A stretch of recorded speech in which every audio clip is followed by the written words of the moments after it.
antes de você querer Mudar o mundo, olha para sua casa.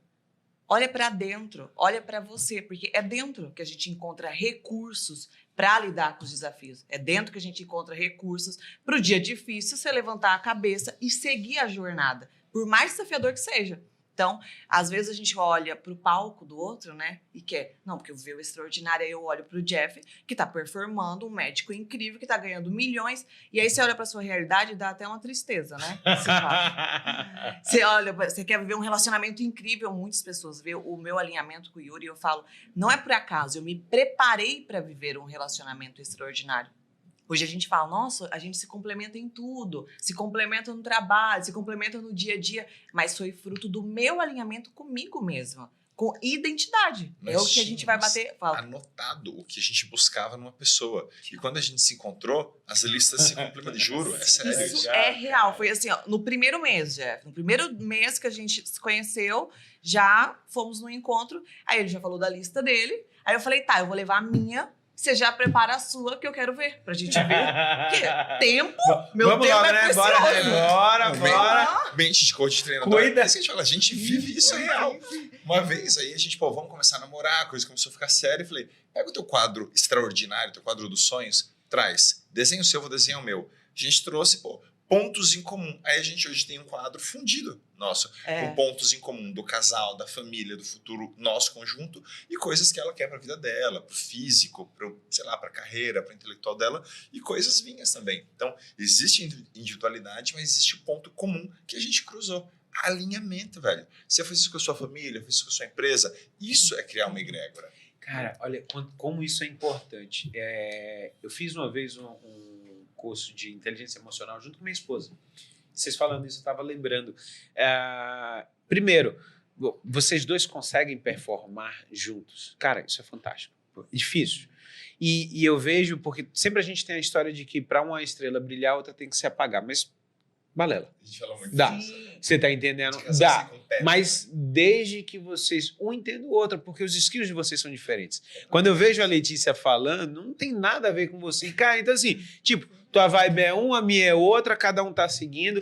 E eu lembro muito bem que o ser assertivo no relacionamento é muito isso. A minha esposa, desde que eu comecei, desde que ela me conheceu, ela falava assim, Jefferson, eu só quero ser mais uma no meio da multidão.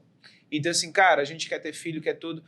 Ela escreveu muito bem o que ela queria de sucesso para ela e eu sei o que é para mim. Então, assim, a gente alinhou de uma forma isso que você está falando. Então, assim, cara, eu vou lá para São Paulo com vocês para palestrar. Já tá tudo acordado. Então, assim, cara, desde que eu fico com os meninos, eu vou levar o menino pro colégio, vou fazer isso lá. Você vai. Você tá entendendo? Então, assim, você ter esse suporte, mas aí vai, Letícia, do alinhamento.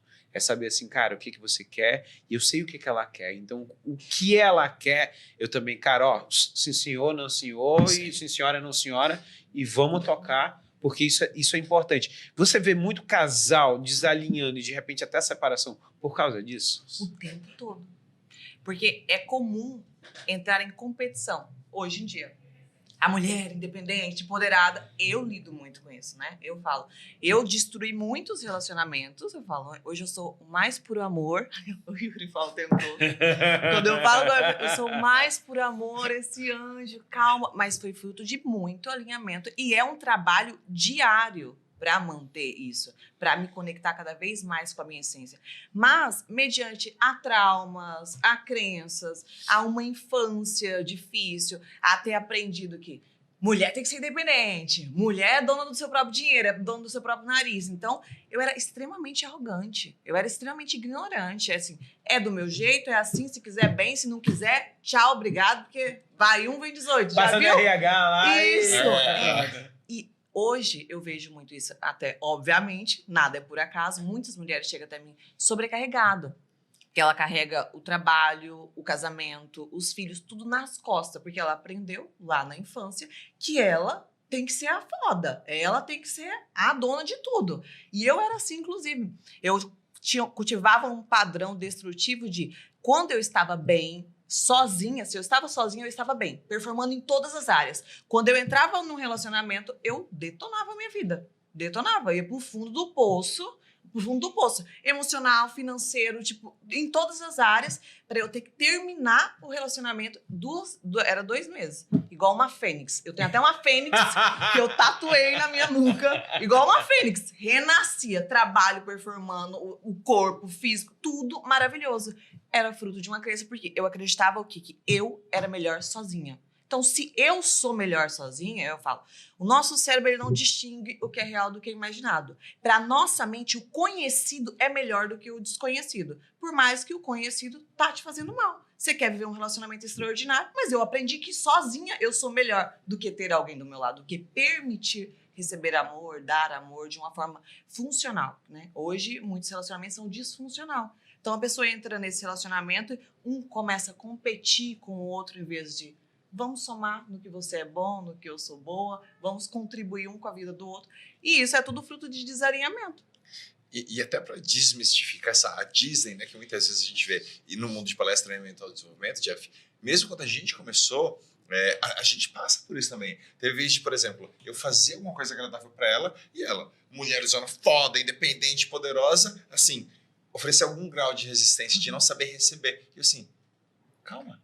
Se permita ser cuidada. Exato. Cara, você é uma mulher forte, beleza, só que faz seu papel de mulher, o que não é demérito nenhuma mulher ser feminina, e me deixa ser o seu homem. Então deixa eu te cuidar, deixa eu te proteger. E aí assim, recebe cuidado, carinho, proteção. E aí hoje a gente equilibra muito mais legal isso, inclusive. Então, quando a gente fala que é o dia todo, é realmente o dia todo. A gente se dá esses feedbacks. Só que quando você tem essa habilidade e uma mente desperta para isso, você não entra no conflito, na competição. É assim, pô, olha o que a gente tá fazendo, cara. Por que a gente não faz isso de um jeito melhor, mais leve? A gente tava agora em Joinville e, pô, foi uma recepção maravilhosa, um evento fantástico, conexão de alto nível. Você viu Eu os vi, stories? cara. Animal. Eu não consegui acompanhar os 300 mil stories. Não dá, Foi né? foi muito legal e muito feedback bacana. E aí a gente tava no hotel um dia, ela falou assim, caraca, hein? Nossa vida é boa, nossa vida é fácil. Porque assim, de repente as coisas se alinham e realmente, cara, só chega em você gente bacana. Olha como a gente se conectou. Olha como a Gregor começa a acontecer em Manaus. Então, as coisas começam a fluir. Mas é importante falar isso, porque todos os nossos sabotadores surgem de um mesmo ponto central. A gente está dando o exemplo de relacionamentos, mas pode ser para a sua vida financeira. Aquela pessoa que faz muito dinheiro do mesmo jeito, eu falo. Chega até mim, milionária. Por mais que faça milhões, não consegue manter milhões na conta. Faz investimentos ruins. Do mesmo jeito eu falo, só mudou o parâmetro financeiro. Agora, antes era assalariado, né? E tinha, vamos dizer, o dia a dia, os problemas. Já viu aquela pessoa que ela ganha um dinheiro a mais, um bônus, aí o pneu do carro fura? Aí aquilo... Todos esses sabotadores surgem de um mesmo ponto central. Não importa quanto você tem na conta, eu falo, né? Para você ser milionário, você tem que ser. Não é para ter. E a gente aprendeu o oposto, né? Quando criança, eu pergunto para você, Jeff, meu filho, o que você vai ser quando você crescer? Que profissão você vai ter para ser bem-sucedido na vida? Ou seja, já criou a ideia que para você ser algo, você tem que fazer, você tem que ter algo. E a gente cresce desenfreado, como eu, por exemplo. Cresci, vou trabalhar viciado em fazer. Viciada. Jeff, eu entrei no relacionamento com o Yuri, né? A gente entrou, a gente se alinha muito, é maravilhoso, muito maravilhoso. Mas no fim de semana, o meu celular tocava de coaches, de alunos, mandando mensagem, e eu sempre estava aberta. Eu sou mais por amor, então eu estava muito aberta, era muito trabalho. Você não tem um relacionamento, então você trabalha um pouco mais, né? E aí, no dia de fim de semana, assisti uma Netflix. Fim de semana, assim, muito eu me sentia meio culpada de assistir, de parar de relaxar. Ou seja, viciada em fazer ainda. Por mais todo o alinhamento que eu já vinha cultivando há anos, ainda tinha áreas que eu era viciada em fazer. E aí você fala, não, eu vou trabalhar, fazer muito dinheiro, que daí eu vou ser bem-sucedido. Você não vai ser. Você pode ter muito dinheiro na sua conta. Você não vai se sentir bem-sucedido. Teve um dia que foi, tipo, um sábado. Foi. Meia-noite ela respondeu. Um cliente dela falou, o que você tá fazendo? Tô respondendo, que é um cara assim. Eu falei, para. É insustentável. Para a vida que a gente diz que quer construir, para o relacionamento que eu quero ter contigo, salgo dessa hora. Eu tô curtindo você, eu quero estar tomando vinho, eu quero estar vendo uma série, quero estar namorando. Não vou ficar trabalhando. A gente trabalhando durante a semana para não ter que fazer isso em alguns outros momentos. Não é porque eu não amo meu trabalho, não é que eu faço só por dinheiro. Amo e não faço só por dinheiro. Mas em alguns momentos tem coisas mais importantes. E aí vem a clareza do que você quer. Aquilo que você falou sobre ter muitos leques, a gente entra nisso, muitas oportunidades. Você começa a crescer, você tem que saber falar não. Só como você vai falar não para uma oportunidade se você não sabe realmente onde você quer chegar? É igual um relacionamento. Como você vai falar não perder o seu tempo com pessoas que não é aquilo que você quer, se você não tem clareza do que você quer? Já chegou até mim algumas alunas que falam, Lê, eu tenho colado na minha geladeira, porque eu nunca mais vou viver um relacionamento abusivo, tóxico.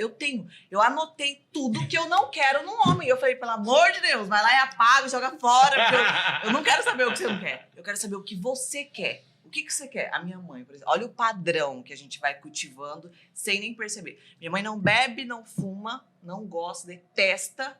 E ela só se envolvia em relacionamento com a pessoa que bebia e fumava.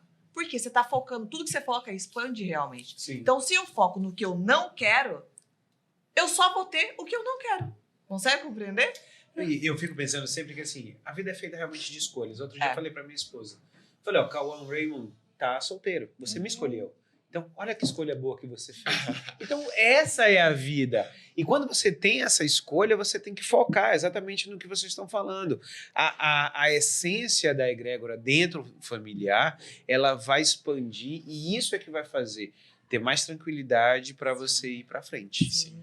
E a gente tem uma visão muito esquizofrênica no mundo empresarial, profissional, de que assim, o Jeff é um pai fantástico, um marido fantástico, pô, mas ele é um profissional escroto, ele é um cara muito duro. Não é o caso, obviamente, usando esse exemplo.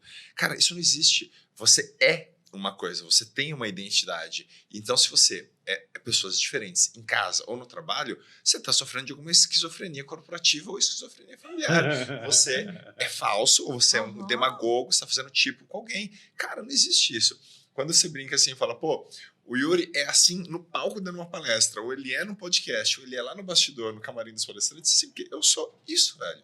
Eu não faço tipo, eu doso um pouco mais ou menos de palavrão, dependendo do lugar que eu tô na palestra. Mas, essencialmente, eu sei o que eu sou e eu sei porque fala sim, porque fala não. Então, isso não existe de você não saber para onde ir, se você só não sabe quem você é. E aí, quando a sua vida fica leve? Porque você não precisa ficar focando em parecer ser algo. Você para de se comparar com o outro. Porque você sabe quem você é. Independente do know-how que você tem, do sucesso que você tem em uma área que eu não tenho, uma expertise que você tem que eu não tenho, eu não olho para você com um olhar de comparação. Porque eu sei que o Jeff é bom nisso, ele tá vivendo uma experiência diferente da minha. Mas eu não sou menor ou maior que ele. E aí a vida fica tranquila. Eu vou entrar num ponto, olha, recentemente que eu fui lá pro Ironman de Maceió, eu tava dividi o quarto aí, mais dois amigos, e um deles muito nervoso, e eu falei, cara, fica tranquilo. Ele falou, cara, você tá tranquilo? Pô, bullshit, né? Você tá só se fazendo. Eu falei, não, cara, porque é o seguinte, eu não espero muito de mim amanhã. Então, assim, quando você se pressiona, né? Quando você tem aquela pressão interna, cara, você começa a entrar na neura. E quando você se conhece, eu falo assim, cara, eu tenho na minha cabeça muito bem o que eu vou fazer. Como é que eu vou nadar? Para quanto tempo mais ou menos eu vou nadar? Como eu vou pedalar? Para quanto eu vou pedalar? Correr. Então, assim, quando você tem mais esse alinhamento seu, e aí a gente pode falar sobre espiritual, sobre... Mas, cara, você se conhece. Sim. Então, se você se conhece, você sabe muito bem. E isso daí tira muito peso, que aí é que vai, quando a gente vai falar. O peso para uma prova, um peso para o trabalho, um peso para uma palestra, se a pessoa joga esse peso forte em cima dela, cara, começa a deixar de ser gostoso. Sim. E você trava. Você, como médico, sabe muito bem disso, teu nível de cortisol, hormônio do estresse, vai nas alturas, teu cérebro vai bugar, cara. Você trava, você não consegue pensar, produzir fisicamente, você fica comprometido, você vai ter muito mais dor. Por exemplo, você põe esse alívio de eu sei quem eu sou, sei o que eu vou entregar, eu me preparei, me treinei, seja para o Ironman, para uma palestra, ou para uma apresentação na empresa, ou para levar teu filho para a escola, você tá pronto, velho. Então, você não se sente pressionado. É leve, é gostoso. Quem vê você trabalhando, quem nos vê trabalhando, fala, cara, eu quero ter o trabalho, eu quero trabalhar assim. Porque é leve, velho. Fácil, mas você, pô, parece que é fácil. Não é que é fácil. Talvez hoje se tornou, porque a gente se alinhou, se aperfeiçoou para fazer isso com leveza, com facilidade. Mas porque isso te faz sentido. Você é essa pessoa. Eu lembrei agora, foi de um cirurgião, um grande cirurgião que eu conheci, que eu entrei na cirurgia, era um cirurgião pediátrico e ele operou, assim, cara, uma coisa magnífica. No final ele olhou para mim e falou assim, cara, é fácil, né? Eu falei, professor. Ele falou, não é nada, meu filho. Faz 30 anos que eu faço a mesma coisa. Cara. Por isso que é fácil. É fácil para mim. Você tá entendendo? E as pessoas acham que vão acontecer, né, Letícia? De uma hora para outra, a pessoa vai virar a Lê. Agora eu sou Lê. Isso. Agora, paz e amor. A coisa tá plena, já tô iluminado, namastê. Sim. Não é isso? E tem um processo, né? É uma jornada. E você precisa ter essa paciência consigo mesmo, ter ferramentas, ter pessoas eu falo, tipo, o principal que tem que te apoiar é você. Porque eu falo, hoje, quem chega no meu Insta de paraquedas, chega lá num dia ainda que eu tô super ativada, que eu tô, né? Já fiz uns IES da vida e tô lá. A vida é fácil, a vida é plena. Antigamente, se eu olhasse um Insta meu, é aquela pessoa que dá até raiva, sabe? Tipo assim, meu Deus, mas que vida fácil. Quem já tá conectado comigo, manda. Nossa, Lê, que maravilhoso, é isso que eu quero pra minha vida. Cara, continuo postando porque eu quero isso. Recebendo muito esse fim de semana. Tipo assim, quero ajudar outras pessoas através da terapia, que eu venho do âmbito terapêutico, mentoria e tudo mais. Quero ajudar essas pessoas dessa forma, viajar para qualquer lugar.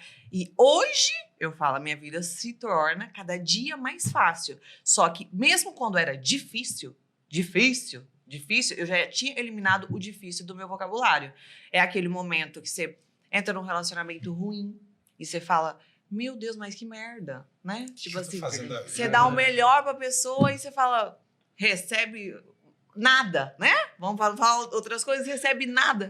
E aí você olha pra si, e aí que vem a grande virada, de você olhar pra si, o que eu tenho que me alinhar, o que eu tenho que melhorar pra eu me conectar com pessoas melhores. Porque quanto melhor eu sou, melhor é os meus resultados. Isso é tipo, o sucesso se torna inevitável. Mas é um treino. E é igual eu acabei de falar, processo. É uma jornada.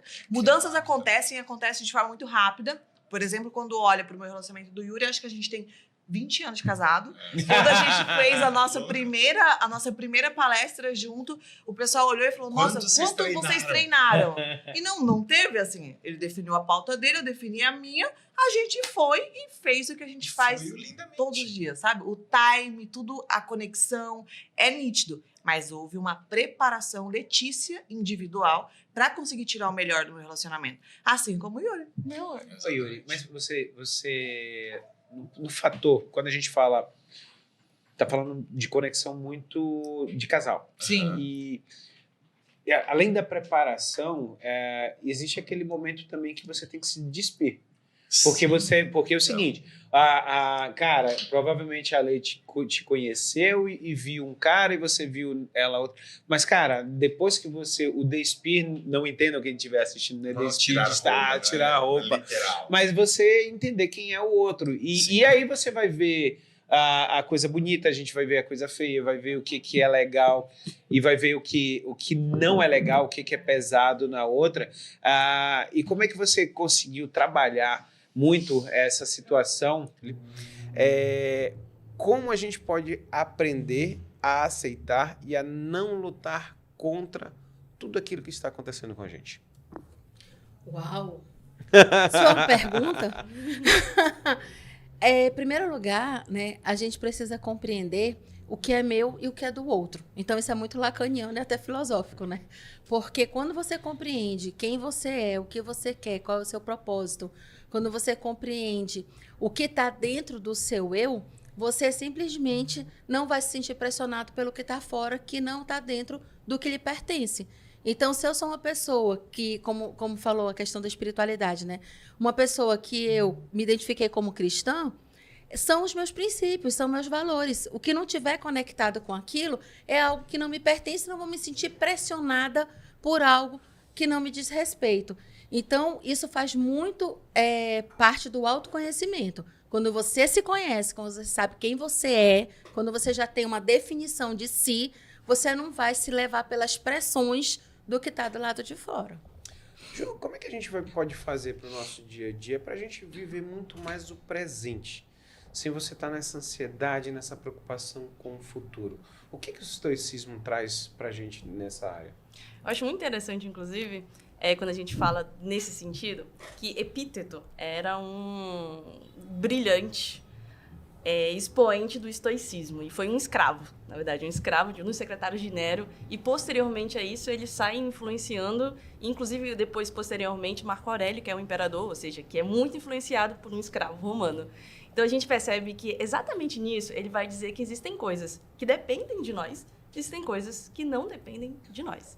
E a gente deveria se preocupar com as coisas que dependem da gente. Então, o que eu posso falar? Isso depende de mim. O controle daquilo que eu posso falar depende. Agora, o que vão falar de mim, isso não depende. E às vezes a gente faz o contrário. Às vezes a gente fica preocupado com o que está fora, o que está externamente, o que vão falar de mim, o que vão falar da minha família, da minha reputação, da minha imagem. E a gente esquece de trabalhar justamente no que a gente pode. Então, eu acho que isso é super atual, isso é vivenciar o dia a dia, vamos dizer assim, dentro das lições estoicas. Lana, a gente conversou até de manhã sobre esse assunto e foi o que me trouxe muito aqui. Quando a gente vai falando no estoicismo sobre os graus de amizade, a gente vê uma amizade mais rasa, que é aquela do network, do nosso dia a dia. A gente tem uma intermediária, que são aquelas pessoas com quem a gente gosta de estar. A gente gosta de bater papo, a gente gosta de tomar um vinho, gosta dessa conexão. Mas existe a mais profunda, que é aquela da admiração. Tem pessoas que a gente está do lado porque a gente admira realmente. Como é que você vê nesses 3 graus as pessoas levando um dia a dia, que a gente brincou, porque às vezes as pessoas pegam a pessoa do network e quer jogar para dentro de casa e o negócio não dá bom. É preciso ter sabedoria. O segredo é sabedoria. Por quê? Até dentro do cristianismo, nem Jesus trouxe todas as pessoas que andavam com ele para perto. Ele tinha os 12 apóstolos, mas muitas outras pessoas, muito mais que 12, andavam com ele. Porém, íntimo mesmo, só 3. Era só Pedro, Tiago e João. Assim tem que ser a vida das pessoas se elas não quiserem arrumar confusão. Porque se você trouxer gente que é amigo de festa, de balada, para o lado íntimo, ou então aquela pessoa que é só para fazer um network, você trouxer para dentro de casa, você talvez traga alguém que não tenha os mesmos valores e princípios que os seus, e aí vai dar problema. Já na sua parte, Ale, como é que você vê, como é que entra essa pessoa que trouxe uma pessoa que não era para estar dentro da casa dela, ela confundiu essa amizade e no que é que repercute dentro do seu consultório? Eu acho que isso é muito interessante porque ninguém é atraído por quem está longe. Você só é traído por quem está perto. Assim como tu mencionaste os apóstolos, então eu quero falar de Judas, porque Judas era o tesoureiro de Jesus. Então por que Jesus ia ser traído? Por quem estava próximo, por quem ele confiava. Né? Então isso é muito interessante, porque a gente não espera que uma traição vá ocorrer por pessoas distantes. A decepção é isso. Você vai se decepcionar com quem? Com quem está próximo de você. A decepção, ela é caracterizada porque você gerou uma expectativa e isso gera um grande trauma nas pessoas, porque a pessoa gerou uma expectativa, ela serviu ao outro, o que é diferente de pessoas que servem para ter algo em troca. Então a pessoa que ela busca uma amizade genuína, ela vai servir, mas ela não espera que ela tenha um comportamento negativo da outra pessoa em relação a ela. E quando vem esse comportamento negativo, é que gera uma grande frustração, uma decepção e até um trauma. E isso acontece não só dentro de casamento. Quando a gente fala em traição, a pessoa pensa logo no chifre. Então, a gente não está falando... Vamos falar português, claro. Então, ninguém está falando disso. A gente está falando de amizades, a gente está falando de parcerias sociais, de trabalho também, de sociedades. A gente está falando de comportamentos que a pessoa pode ter que ela nem percebe que ela está sendo diminuída na frente dos outros, né? Tem amizades que não são boas. Todo mundo vê, só a pessoa que não enxerga. E quando a pessoa vê aquela situação, que ela tem uma grande decepção, aí vem o adoecimento. Por quê? Porque primeiro ela alimenta o sentimento de culpa e depois do sentimento de culpa ela vai alimentar aquela sensação do vazio e do desvalor. De quem ela era, que ela valorizou tanto o outro e ela não foi valorizada. Aí ela começa a julgar que ela é que não tem valor.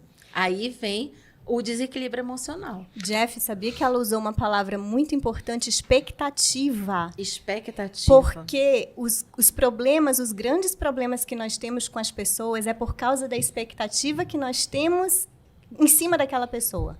Se você não tiver muita expectativa em cima daquela pessoa, a chance de você se decepcionar ou se frustrar com ela é muito pequena. Porque a pessoa, na verdade, ela não te deve nada, sabia? Ela não te deve nada. Dentro do que eu acredito, da minha fé, nós devemos amor ao outro, mas o outro não deve nada pra gente. E aí é que está a grande sacada. Não se deve ter expectativa sobre o outro. Nós não devemos colocar essa expectativa. E eu ainda diria mais, além de não ter expectativa, a gente precisa ter aceitação. Aceitação de quem o outro é, aceitação do limite dele, aceitação de quem a pessoa é, tipo assim, da limitação dele. Por exemplo, eu sou uma pessoa muito acelerada. Eu vou querer que todo mundo ao meu redor seja muito acelerado. Primeiro quer ser um caos, né? Então, você precisa de pessoas de todos os tipos, de todos os comportamentos, para você poder coadunar de uma forma equilibrada. Então, isso é muito importante que você falou. A gente trabalhar expectativas, mas também trabalhar aceitação. Porque muitas vezes eu quero ser aceito por todo mundo, mas eu não aceito quem o outro é. Aí o bicho pega. E interessante disso, porque às vezes a gente não sabe quem nós somos. E a gente vai falar dos estoicos. A primeira coisa é, a gente precisa ter um sentido de vida. Até pra gente cultivar a amizade, pra não ficar naquele sentido de carência. Eu sou amigo do outro porque ele vai fazer alguma coisa. Às vezes não é tão consciente dessa forma, mas às vezes a gente precisa de alguém para acompanhar num procedimento médico. E a gente fica com a expectativa justamente de que a gente vai ter alguém lá. E aí a gente fica, mas quando ele precisou, eu tava lá. E a gente acha que a amizade é simplesmente uma situação de que troca de favores. Então, eu preciso de você, você precisa de mim, eu tenho um carinho pra você. E a gente constrói relações assim. E quando a gente vai falar de Sêneca, que ele tem um livro, inclusive, sobre relações humanas, ele vai falar só sobre amizade. Ele diz que isso não é amizade, isso é um comércio, na verdade. Que a gente troca favores, a gente troca situações. Mas a verdadeira amizade, ele coloca muito bem isso. Olha, a gente precisa observar muito quem é o nosso amigo. A gente precisa de amizades que tenham os mesmos valores, integridade, que lembre a gente de quem a gente é. Sabe, às vezes a gente está numa situação e tem uma colega nossa que vai dizer, olha, melhor não. Quando a gente está prestes a perder o controle, a gente olha para ela e só fato, ela lembra quem nós somos. E isso é amizade, porque a gente pode crescer juntos, lembra a nossa própria essência. Mas a gente precisa ter o sentido de vida. Turma, bom, falando agora sobre todos os assuntos, eu acho que a gente vai começar, Aninha, eu queria que você começasse do começo. O que é essa danada dessa dopamina que todo mundo fala e que todo mundo fala que é vício em dopamina? E aí a gente está falando que a tela também pode viciar, mas a gente pode viciar na dopamina no açúcar, na tela, na maconha hoje em dia, em várias drogas, não é isso? Na verdade, tudo aquilo que causa um prazer imediato vai fazer com que haja um aumento excessivo desse neurotransmissor, que chama a dopamina. Então, ele vai sair de um lugarzinho no cérebro chamado núcleo accumbens.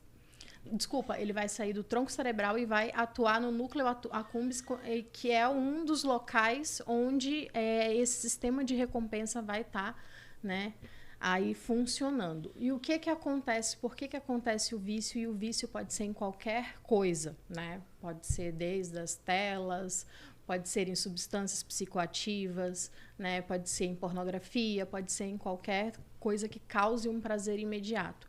Porque esse cérebro, ele é inundado de dopamina. E essa inundação de dopamina vai dar o quê? Um prazer imediato. E esse prazer imediato faz com que aquele indivíduo, aquela criança, aquele adolescente, ou até mesmo aquele adulto, né, faça com que ele tenha aquele comportamento de forma recorrente. E cada vez mais dopamina, cada vez mais dopamina. Então, esse é um ciclo, né, que se torna um ciclo vicioso realmente, né? Você tem um comportamento que te causa um prazer imediato, que libera uma substância que te causa prazer imediato, e você vai sempre atrás daquele mecanismo, daquilo que causa, né, essa sensação. Só que a Elaine vai saber também explicar um pouquinho sobre isso. De tanto esse cérebro ficar inundado de dopamina, os receptores cerebrais, eles vão começando a não funcionar de forma adequada. Eles não vão captar toda essa dopamina porque não vai dar conta. Vai ter mais dopamina disponível do que vai ter receptor captando essa dopamina. E o que é que isso vai resultar? Vai resultar num aumento do comportamento compulsivo, né? A busca maior por aquilo que causa esse prazer imediato. Elaine, esse é o mecanismo. Elaine, mas uma coisa que eu queria te perguntar é que, assim, a gente está inundado por tecnologia. Então, eu posso acordar de manhã, Siri, toca a música tal, Alexa, liga a luz. E aí eu vejo que a todo momento a gente tem a tecnologia, tem uma coisa boa, a gente não pode negar que a tecnologia ela vem aí, tá? Mas, assim, é necessário moderação com as nossas crianças, não é isso? Sim. Mas a minha pergunta é, se a criança é o espelho dos pais, quando você vê a criança no vício, como é que você vê esse pai? Olhar para essa família é delicado. Por quê? Porque se a criança ela tem o acesso muito cedo, né? Aí é essa tecnologia, a essa distração. Porque hoje a criança ela tem 1 ano, meses, já está sendo exposta ali à tela. E aí, hoje, com a questão da exposição, tem pais que, para ganhar um like, né, posta lá o vídeo com a criança e expondo a tela visualmente, né, com a criança.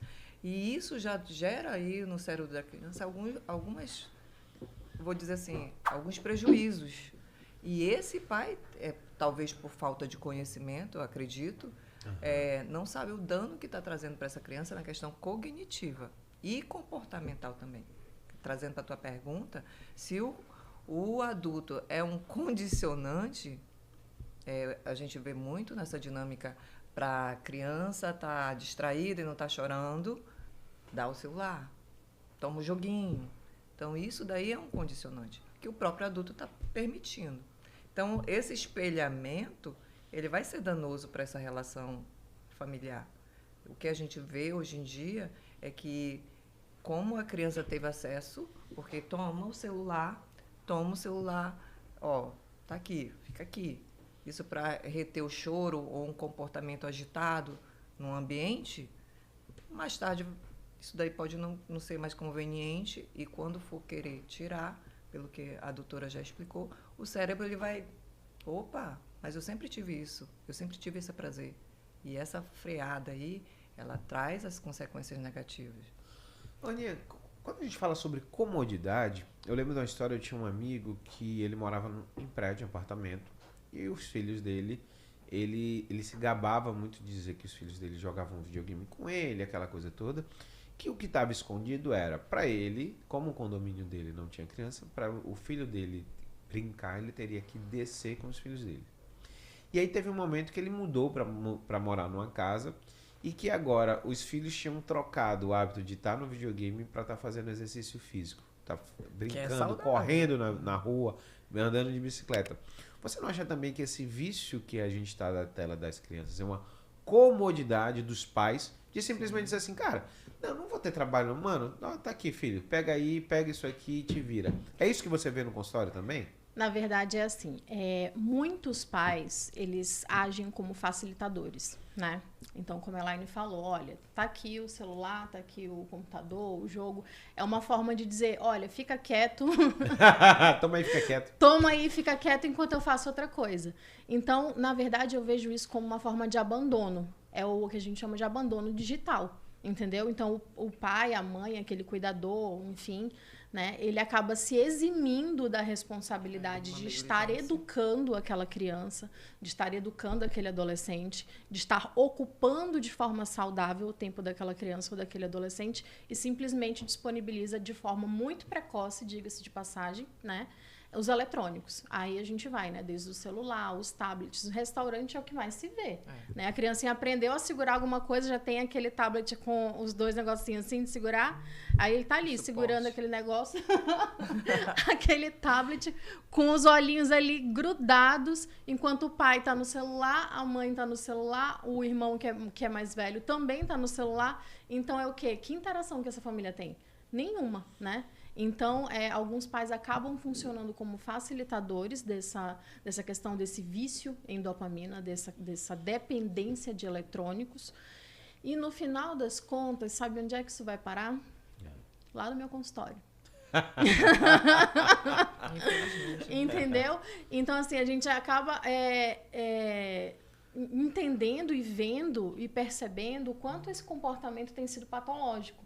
Sim. E alguns pais, eles já vêm se conscientizando disso, né? De que essa exposição excessiva é muito prejudicial. Mas, infelizmente, eu falo isso, assim, infelizmente mesmo, em alguns casos de forma muito tardia. Porque essa criança, ela já foi tão exposta, né? Tão exposta a um comportamento, a um vício, a uma dependência realmente. Que vira patológico. Vira patológico. E outra, da feita que você começa a tirar aquilo que causa o prazer imediato, aí vem as mudanças de comportamento. Então, vem a irritabilidade, o humor explosivo, as reatividades, a dificuldade de lidar com as normas e regras, a intolerância, né, a agressividade e, assim, tudo que envolve um comportamento alterado. E é quando a mãe e o pai falam, opa, isso aí tá muito diferente. Aí vai e leva a criança ou o adolescente lá no consultório. Elaine, mas